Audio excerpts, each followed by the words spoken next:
Hello and welcome to another episode of the Embodied Union podcast. I'm Lindsay. I'm Charlie. And today we're talking about from soulmates to stalemates. Yes, it's kind of lots of couples end up here. I'm sure we've had our moments in this place. Do you want to give some context as to what that even means? Well, what we're sort of talking about is the inevitable conflict phase in relationship turning into a place of resignation or contempt in the relationship. It's kind of like where we love the person, but we're kind of making it the other person's fault, or kind of putting blaming them that it's them, and if they were to change or they were to fix it, somehow it would be better. But it's not to do with me. I'm doing everything right. Yeah, and we get stuck in this, well, I'm not going to be the one to say sorry or to lean in or to open my heart first because I'm frustrated.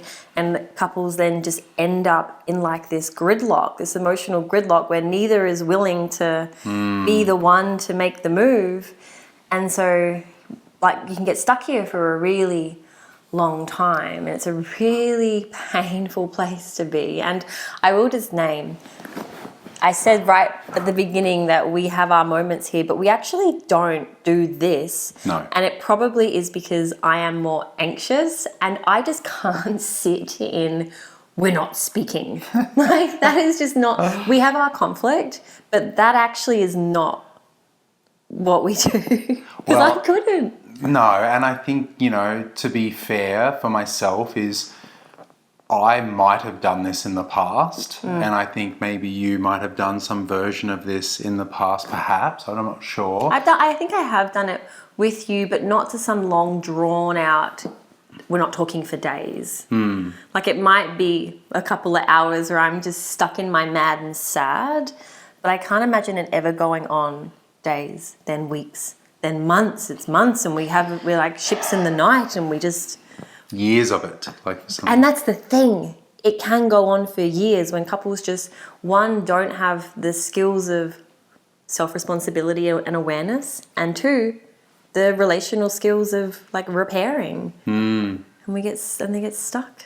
They really do. And that's to me, this can be we kind of naming this because there's certain traits that people can possess where it gets to this point, and instead of dealing with it, people can endure it instead. It's like the stalemate is that I've just got to wait this out. Like I'm not the person that leaves, but I'm also not going to be the person that fixes it either.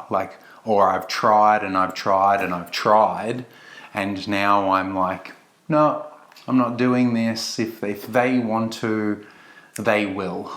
That kind of mentality. And we get couples all the time that we work with, and I'll work with the woman one-on-one, you'll work with the man one-on-one, we come together, and we often hear the same story from both, both are just in their frustration, really believing that they have been the one to extend and to try, and it's just met with nothing, so I'm just not, it's like a giving up. There's a giving up. Oh, and I think too, it's, when this happens, the giving up feels so real, and you could be sitting in the car right now listening to this podcast and just be, I've been there, I know that, and the blame or the despair that can arise, and how certain you can be in those moments of it's them, it's what they've done.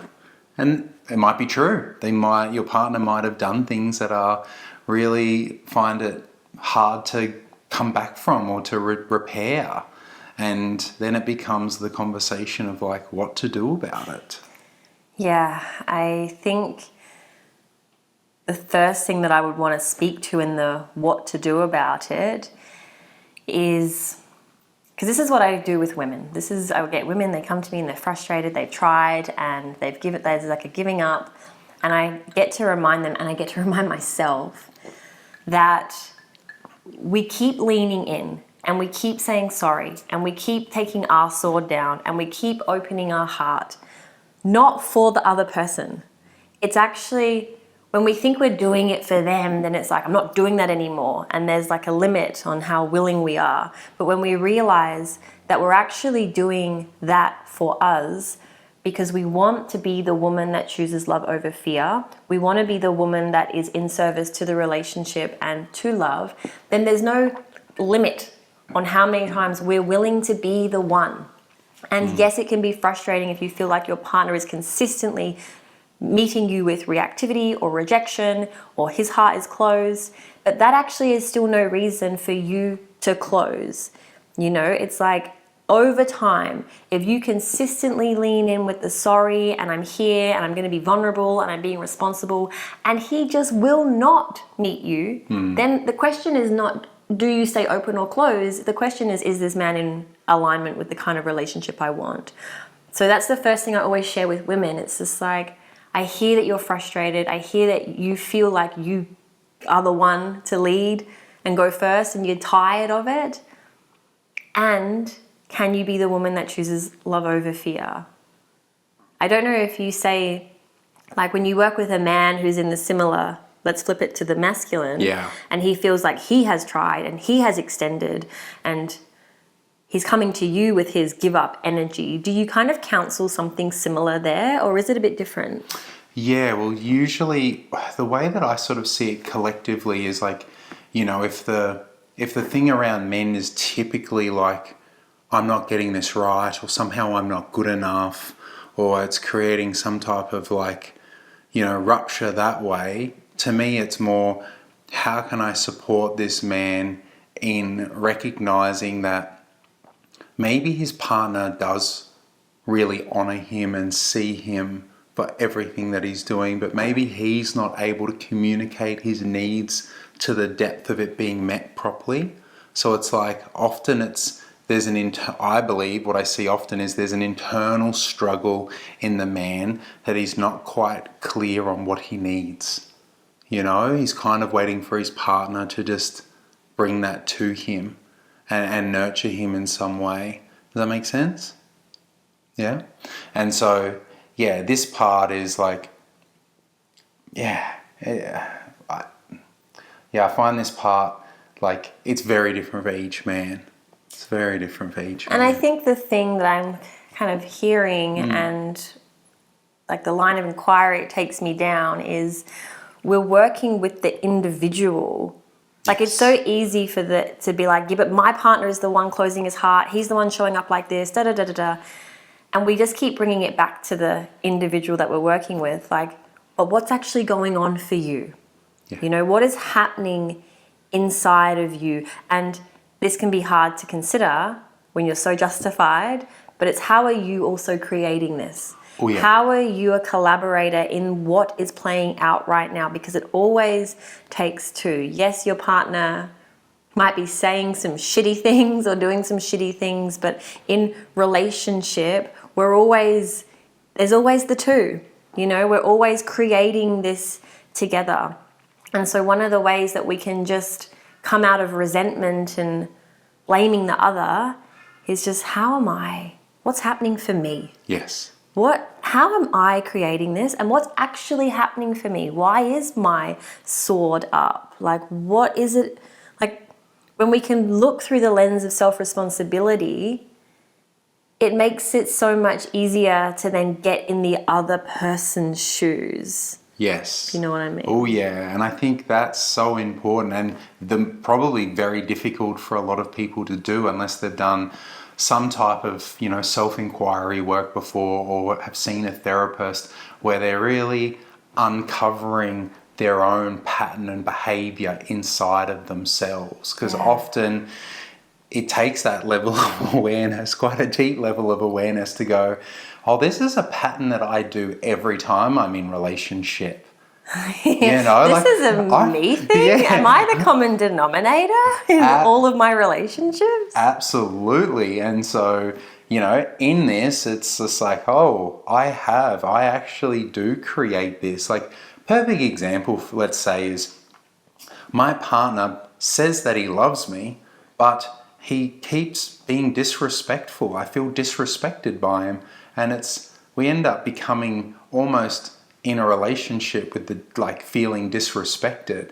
And sometimes that can just be perceived disrespect. It's like, I'm feeling disrespected, but am I? And then it becomes this own part in myself of like, do I respect myself? Like, if my partner's disrespecting me, do I respect myself? Like, do I need to create a boundary? Do I need to do something here to sort of stop this pattern from playing out?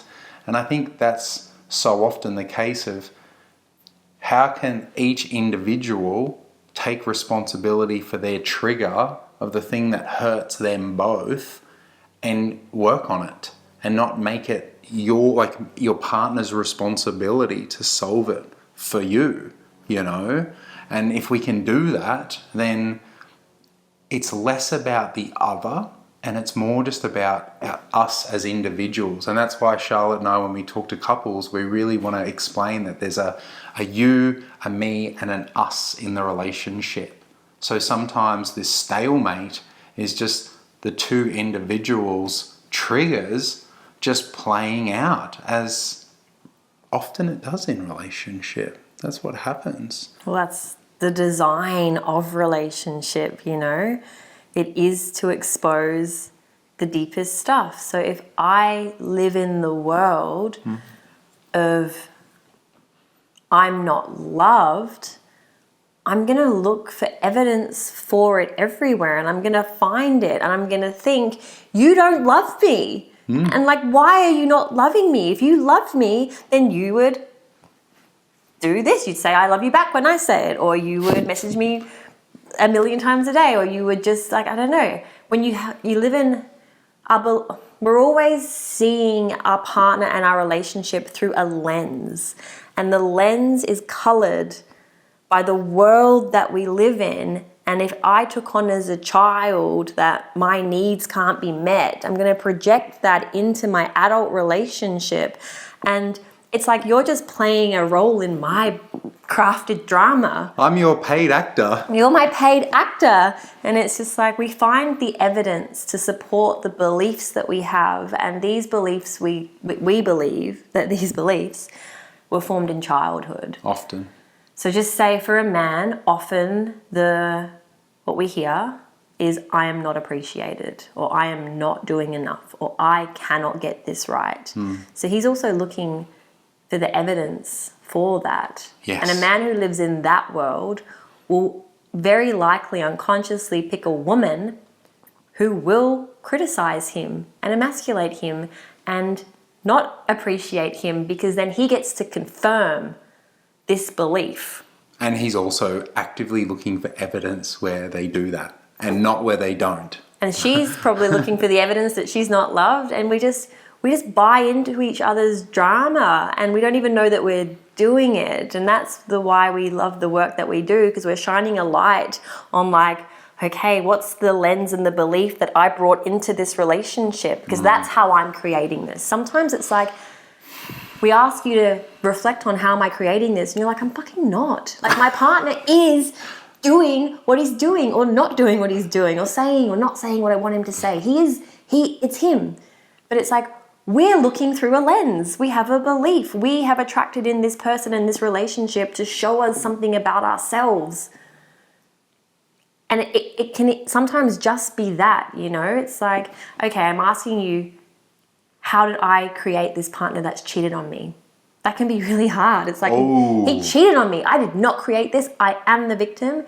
But it's like, what part of me had me attract in somebody who could cheat on me? How did I cheat on myself? By choosing a partner that I probably knew deep down had the capacity to cheat on me, or that I didn't trust. What red flags did I ignore in the beginning? So we're not trying to have you look through a lens of self-responsibility to stay in a shitty situation because it's all, you've created it all. It's just that line of inquiry just helps you, how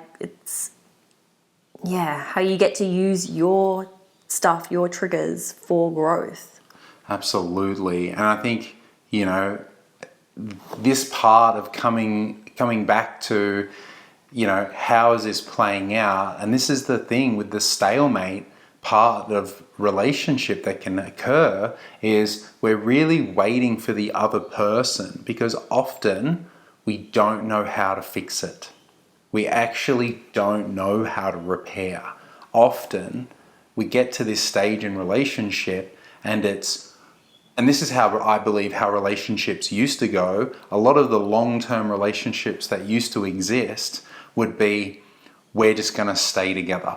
We might not purely love each other, but we're going to tolerate each other, or we're going to endure each other. And you guys listening might have had parents similar, that they were together, but there wasn't a lot of love. There could have almost just been companionship, or they were too afraid to leave each other, and it was quite codependent, let's say.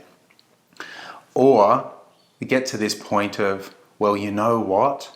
This is irreparable, or it's not going anywhere. There's no growth in this relationship, even though there actually is, and we're going to end it. And we're going to end it, or I'm going to end it, but it's going to be their fault. I'm going to blame the other person, like somehow I had nothing to do with it. And that often is what, is the place that we can get. And we can create those options for ourselves if we are unwilling to look at the potential that we could repair it. And this is what we're talking about. This is the part where, Charlotte and I completely believe that if couples are willing to see that a gridlock in a relationship like this is actually the work. You're basically both being shown how your stuff has come up and how it needs addressing to go further. If you want to level up your relationship, this is the kind of work that needs to happen to do so. Otherwise, you can start another relationship, and more often than not, it'll get to some point where it's kind of similar, and eventually you're going to have to look at it. So are you going to look at it in this relationship or the next? Or are you just going to opt out completely in relationship and not have one? So and some people do that, Correct. A lot of people get older and they're like, done. I don't need the drama of a relationship. It's a sad story. Yeah, it is a sad story, and it's like, I don't want to deal with my stuff, I hear. There's a part of you that doesn't want to see how there is work to be done. Do we cover everything in that? Yeah, I think it's just closing with, if a couple are in gridlock, if they have gone from soulmates to stalemate, what to do. And I named right back that the first thing is stop looking at your partner. Yeah. And maybe it is your partner, right? Maybe the relationship is out of alignment. That can be true as well. Yeah. But the best thing still to do is bringing your attention back onto yourself and seeing how you're creating this, what is my part, and then working through whatever it is inside of you that has you unwilling to break the stalemate. How can you address the frustration or the resentment or the anger, whatever it is, so that you actually can put your sword down and be the one to open your heart and lean in to see what's possible, to be a stand for the kind of relationship that you actually do know that you want. And then again, knowing if your partner just can't meet you in that, the question is this in alignment? And this is also why we want to break the taboo and the stigma around therapy just being for people who are absolutely broken, go and get outside eyes on your relationship. Do individual therapy, have couples therapy. It doesn't have to be this heavy thing that you do. It's just no, we just want to clean as we go. We're human, stuff's going to come up. Let's clean it up as we go along. Yeah, and that's why we always say the best time to, invite a therapist into your relationship is in the honeymoon phase, when it's good, because that's when you're most willing to be and to do the work and to see the parts, when it doesn't feel so, heavy and gross, if you're getting to the point of stalemates, it's kind of like, do you really want to bake the cheese on the pan for 10 more times before you try and clean it off? Or do you just wipe it off the first time it happens? It's a big difference, it's not leaving it to that point. We don't want all the lights on the dash going off before we go and service the car. Man of many metaphors. And True. I think of this as like, if you're a man listening to this podcast and you're wanting to repair something or you don't know how, then I have some epic masterclasses available for purchase anytime, specifically around like how to set up relationship, but also how to develop safety, trust, and respect, because typically that's what I'm seeing as like the foundational basis of what's missing in a relationship that causes this gridlock. Is there's some lack of safety, trust, or respect in the relationship, whether it's internally for ourselves or we've done something we've made some scenario with our partner and they've lost it in us. So that is something that I'm really passionate about, supporting people in their relationship. I just want to add, one final little piece. I feel like it's quite complete. But I used to be the woman who just could not repair. I was not willing because I had huge daddy issues. I wanted Lindsay to be the unconditional, loving, masculine presence in my life. I wanted him to fix it, him to repair. Can't he see that I'm such a sweetheart and you should just love me enough to make it better? And so it wasn't an easy pill to swallow that I get to go first. I get to go first. I get to open my heart first. It's the gift of the feminine. And if I can do it, anyone can. And the first time you do it, it's excruciating because everything inside of you is screaming, no, it's his fault. I will not. And that, you have to sit with that. You have to sit with the part of you that's so unwilling, that's so scared, that's so angry, that's so frustrated. And you have to meet her yourself. You have to hold that little part and just sit beside her. And then you put your big girl pants on and you be the one who is just willing, without the story of, yeah, but I'm always the one that's willing. It's like, I'm just willing 100 times more, I'm willing. And then you do it. And then you watch your partner soften and their heart opens.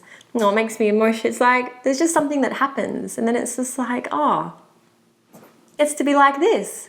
And then once that happens, it's actually so much easier the next time. It was so hard for me. And now it's this thing where I'm like, oh. And you do it.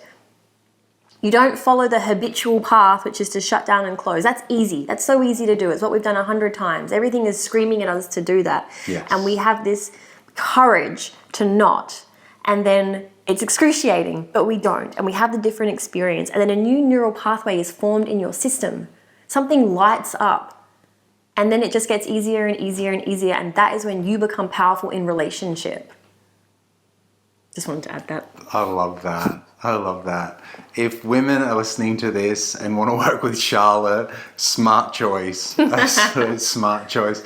I would definitely. Well, you've witnessed me go through, if we're honest. Yeah, of course. I was a child when we got together and I had to grow up really fast because Lindsay was not going to coddle me. I was finally with a man who was like, not going to save you, Charlotte. And I was like, how dare you? How dare you? And then it was like, fuck. I got a choice. And what did I choose? We're still here. She listening chose to right. all of his metaphors. Well, thank Worth you it. so much for today, my love. I love you. Love working with you. Love you, Critter. Love you. You guys know where to find us. I'm Charlie S. Hannah. Lindsay B. Embodied Union. And we'll see you next time.